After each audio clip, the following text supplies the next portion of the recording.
I have forgotten that in the past. So we're going to talk about the MLS right now, some tools that I've used to help me in my business over the past several years. The first things we're going to talk about are searching for properties. So just doing a basic search. We're going to talk about prospect searches and setting your clients up for that. We've all talked about Collab before, so you know what that is. You know how to use it already. But we'll touch a little bit on that as well. So just to make sure you know how to get your clients set up for it, to give them the ability to search for their own properties as well. After that, we'll talk about a tool called Connect that is actually going to be out of use tomorrow, but something that I did use in the past.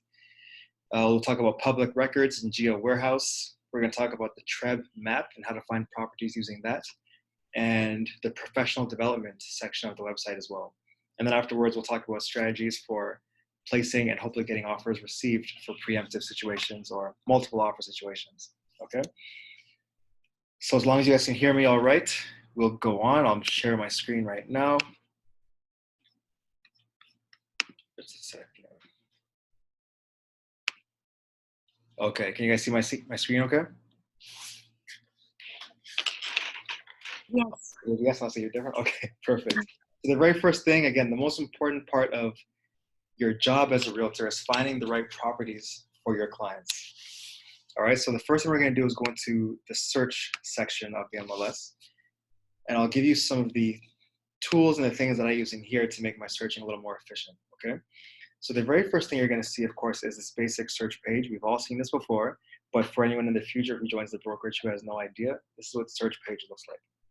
You're going to get an option for a new search where you can search for freehold homes, condo homes, and commercial properties. You can search from the available properties and unavailable properties as well. And of course, the properties that are for sale or for lease. You will get the sublease option as a selection if you choose commercial as your search, okay? You can search by using the map. You can go into your saved searches. So these are going to be searches that you've done for clients in the past that you saved for yourself, or searches for yourself as well. So in my saved searches, I have leases under $1,800 per month, $1,800, yeah. I have searches for properties between $500,000 and $700,000. I have investment properties under $300,000.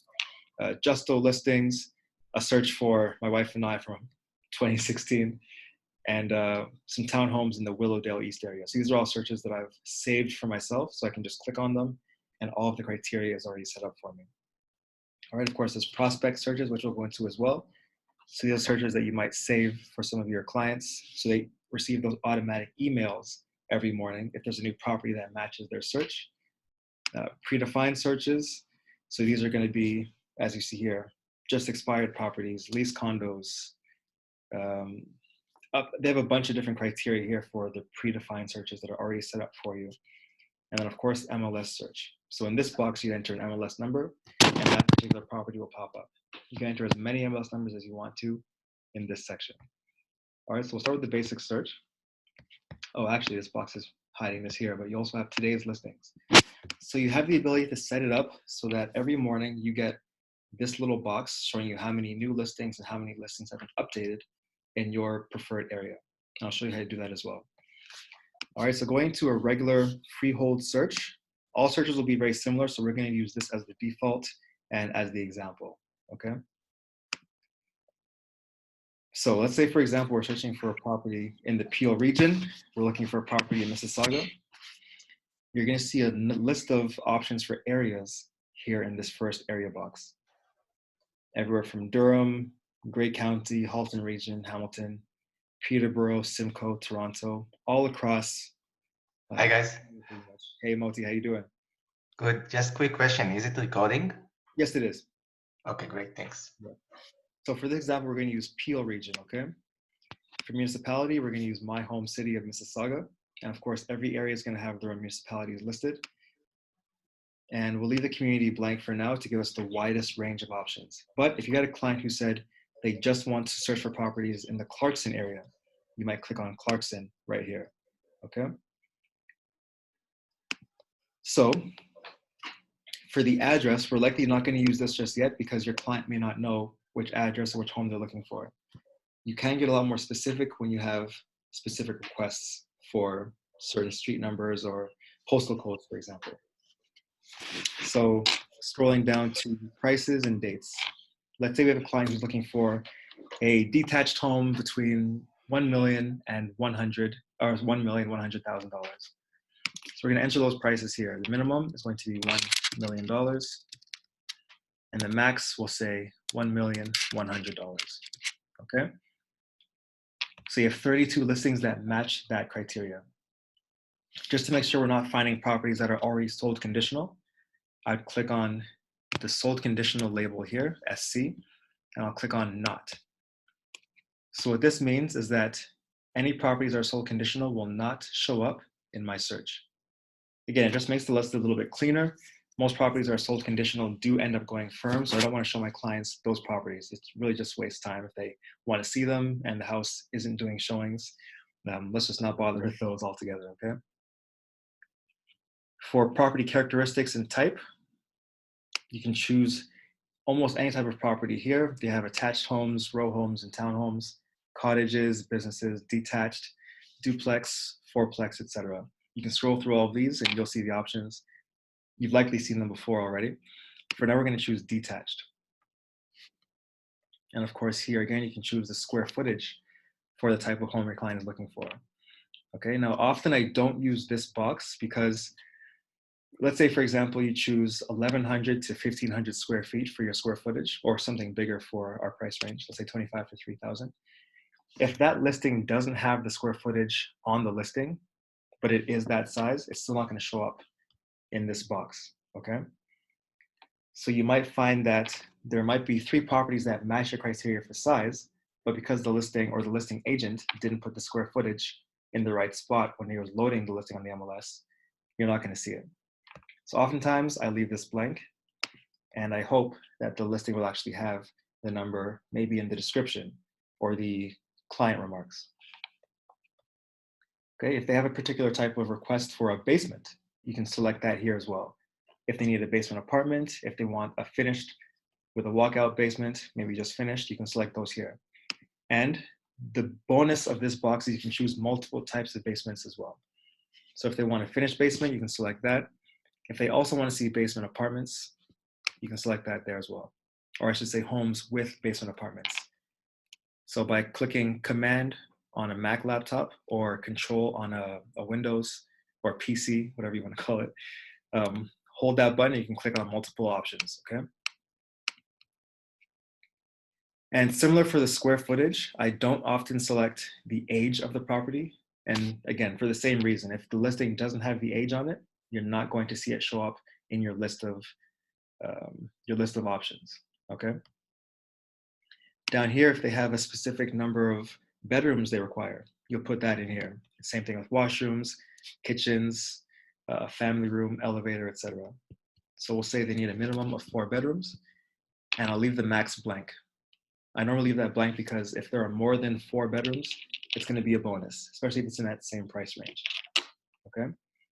If, however, they said they only want 4 bedrooms and no more, no less, then you put 4 in the minimum and the maximum box, and that's what you're going to get there, okay? If you have any questions at any point, feel free. I think it's all pretty straightforward, but there have been some questions before, so I'm covering those now, okay? For the exterior, again, it's all the same as any other search you've probably done before. If they have specific requests, you're going to select those here. Aluminum siding, brick, concrete for the exterior. Do they need a pool? Should it be above ground, in ground, indoor? Garage type, they might want it built in or attached.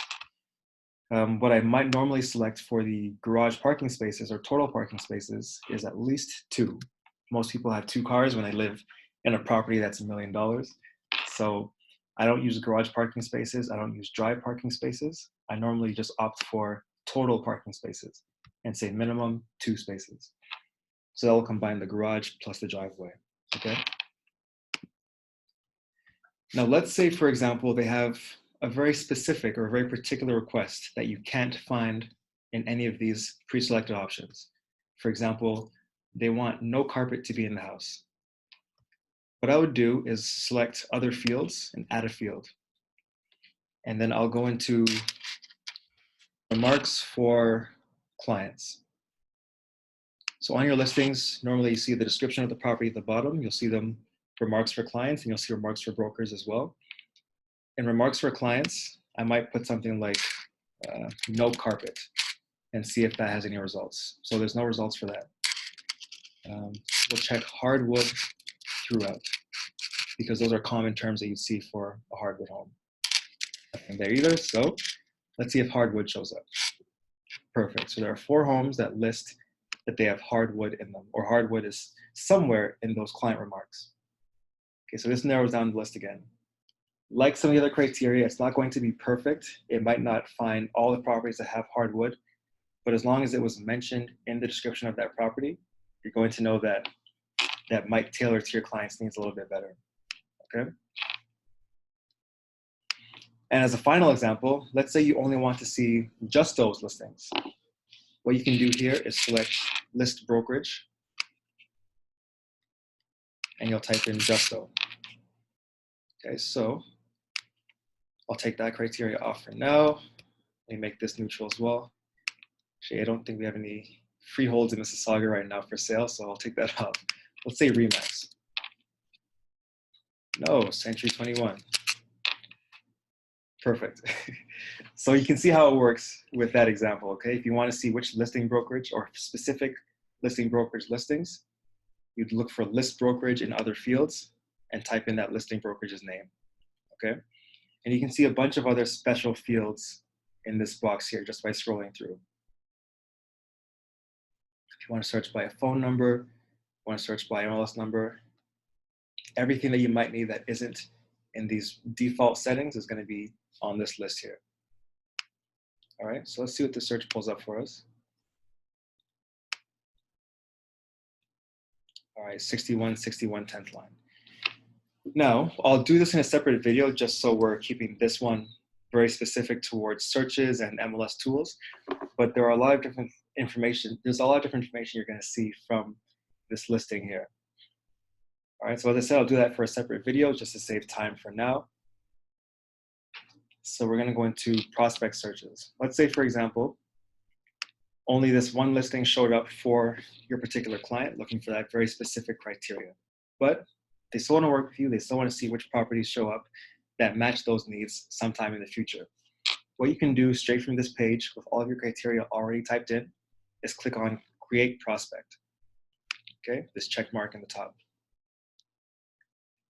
So what this Create Prospect tool does is, let's see, on Steel, every time a home is listed on the MLS that matches that specific criteria, John is going to get an email in his inbox every morning that says new home showed up with your criteria, okay?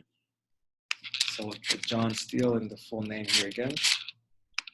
I'll say mark@justo.ca. You can click this box to have a copy sent to yourself as well, and you can also include a map at the top of that listing page or email for himself. For email subject, I normally click new listing for your needs. And hey, John, take a look at this listing that just came onto the market, okay?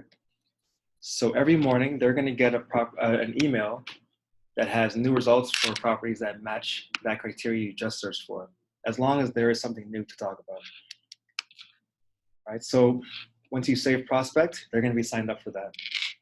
One trick to keep yourself and your clients engaged through your whole relationship is instead of sending John this email with the new listings, send it to yourself.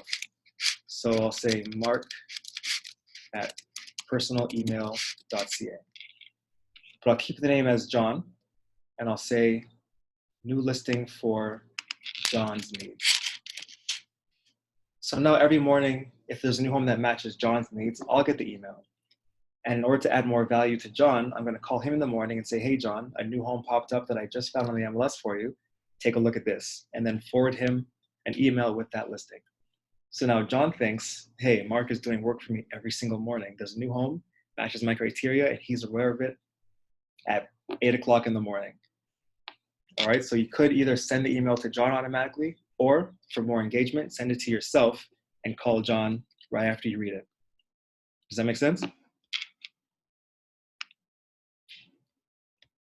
I'm gonna take that as a yes.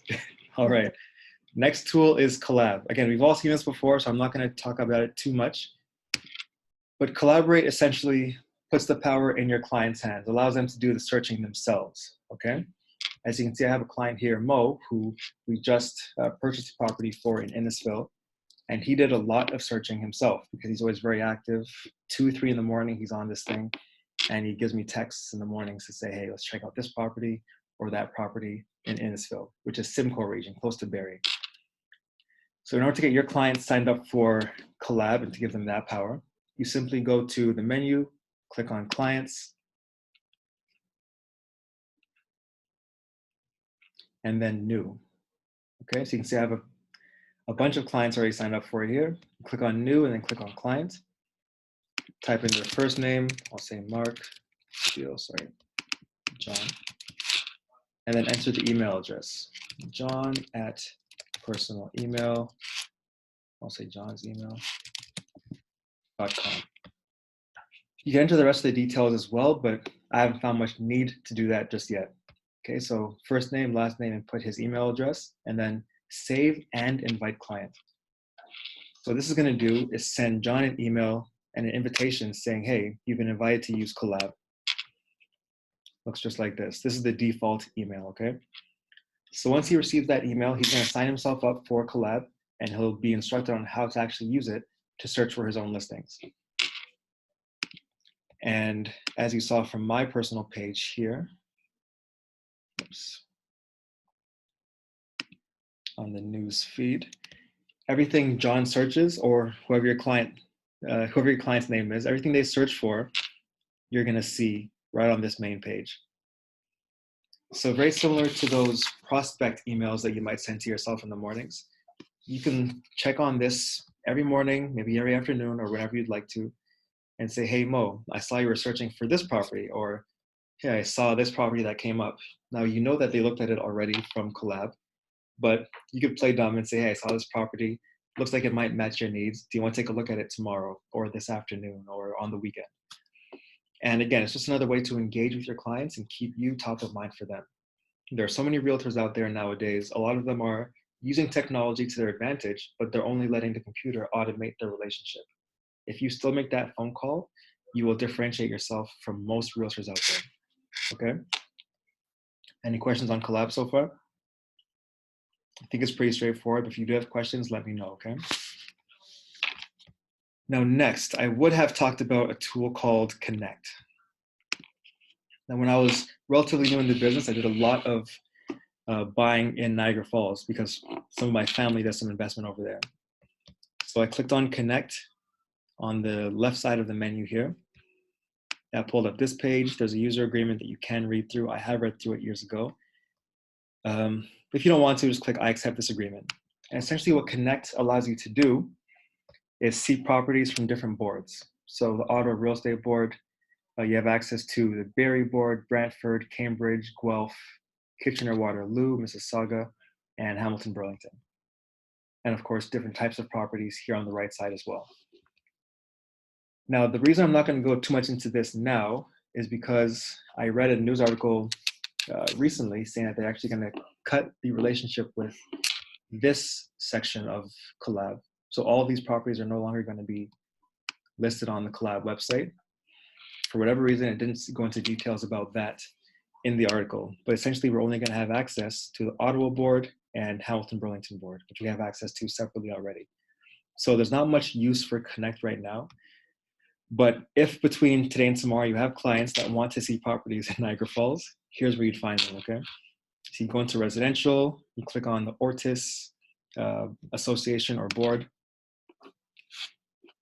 Then you can search for properties using the very similar criteria. So Niagara, let's say Niagara Falls, active listings between 500,000 and 550,000. And you can see what shows up there. All right, so it's very straightforward, very similar to our MLS system. The main difference, once this shows up, is that you can't scroll through pictures on here. So it's a little bit less useful that way, but you still see all of the listing criteria, okay? Now, most listings, not all, will connect this picture or this tab to realtor.ca, and then realtor.ca, you can find all the pictures you need to on there. Some listings just go to a page like this, which isn't very useful for us. All right, so again, that's connect. Not much use for it now, but I want to show you just so you're aware of it. All right, next tool is public records and geo warehouse. So if you have a client, for example, who says, can you find me similar homes to mine, because they want to have a home valuation done for themselves, but they don't tell you how many bedrooms or bathrooms or what kind of property it is. That's when you need to use public records, as long as you have their address, and you can actually see all the criteria for their home on this page. It's not going to show you the square footage internally, but it's going to show you the bedrooms and bathrooms and everything else. So let's see. I searched for this one recently, 1599 Winville Road. Okay, so you can see that it's in Pickering. You can see the property code and description. You can see the assessment roll number, legal description, number of stories. You can see the age of the property right here, which a lot of people will ask you for. How old is this home? So definitely, if you have showings, before you do your showings, try to find the age of the home and write it down on the listing that you print out, or type it in your phone, because most buyers will ask, how old is this property? Okay. You can see the last sale date, the last sale amount here as well. And if you click on enhanced, that's where you'll see the number of bathrooms, number of bedrooms, there's a fireplace, garage type, etc. Okay. You click on TREB MLS sales. If it was sold recently on the MLS, on the Toronto MLS, you'll see the listing here, and normally there's a link to take you right back to the MLS and that original MLS listing. Okay. And then move this box here, demographics. We'll show you some of the demographics for that area. So you have total population, median age, average household income, and a bunch of other criteria. Again, this could be for your research, or it could be if a client asks you for this information, you'll know exactly where to find it and print it off for them or send it to them directly. Okay. Plenty of details and plenty of stats there. If, for example, you're doing research for yourself and you want to see some more details about the property, maybe historic sales prices, you can click on this little G here, and this is going to take you to Geo Warehouse. Okay. It's a bit slow to load sometimes, so bear with me.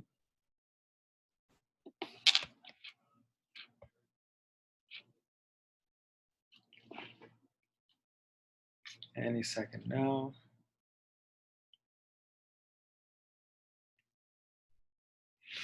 So Geo Warehouse is going to give you an overview of, again, the last sale price. You can see the current owner of a property right here. You can see the assessed value and the phased-in value, which I rarely look at because I haven't gotten any value from that section myself. You can see kind of a topical view of the land and the specific property here on this map as well. Scrolling down, you'll see property details, very similar to what you saw in public records or property line. There's a lot of information here, okay? Again, historic sales are there.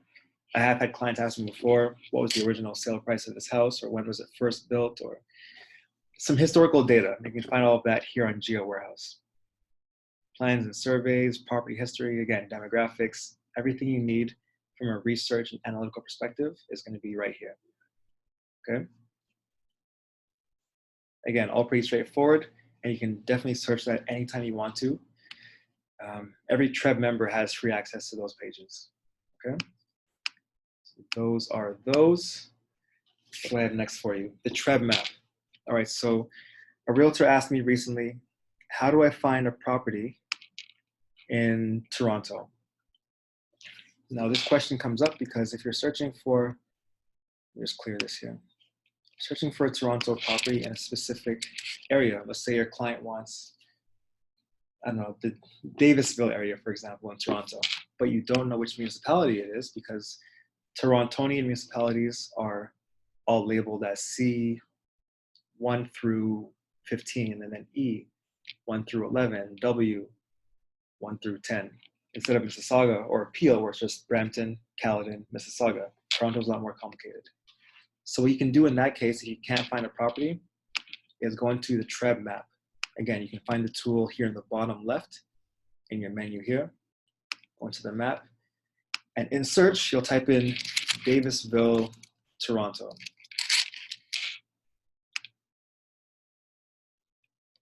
You can scroll out